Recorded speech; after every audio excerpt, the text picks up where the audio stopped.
as every one of you might see, on my hand is a book called The Call of the Wild by Jack London. This is a book mainly about the characteristics and the story about a dog named Buck. Now, Buck was first owned by a judge called Miller. Then one of his servants and handyman, or sidekicks, if you want to call him, betrayed Judge Miller and bought Buck to a person unknown. They began a journey to change money against dog. The man, unnamed and anonymous, bought this dog and put it in a carriage truck onto a train to the north. It was a hard trip. When they arrived, Buck finally learned the rules of the club and the fan. The club is the only weapon Buck is afraid of from the humans. Fans is just attack from other dogs. He went on a trip with this dog named Spitz as a leader dog. At first, our character Buck thought that Spitz was a pretty good dog, which was good enough to go through.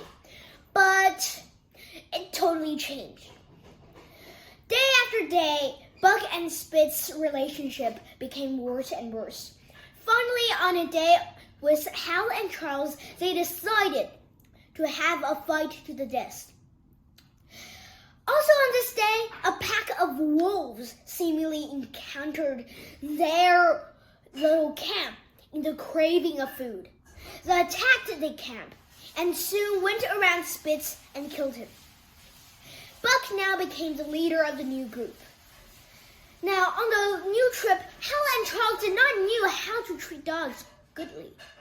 So when they went at John Harkin's camp, Hal and Charles did their best to whip the 5 dogs, which would be 14 if they treated them well, to stand up and work more.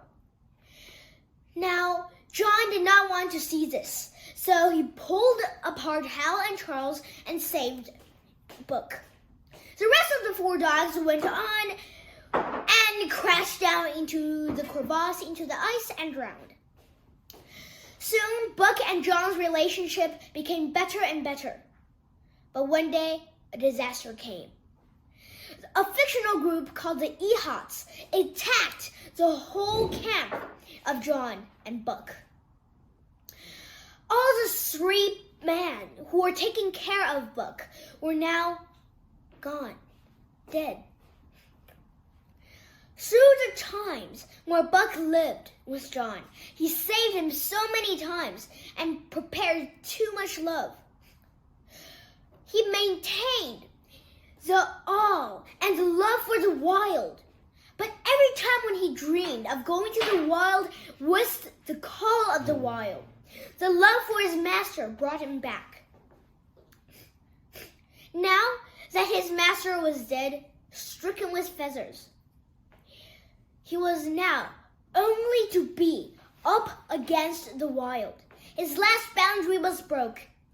He answered the call of the wild.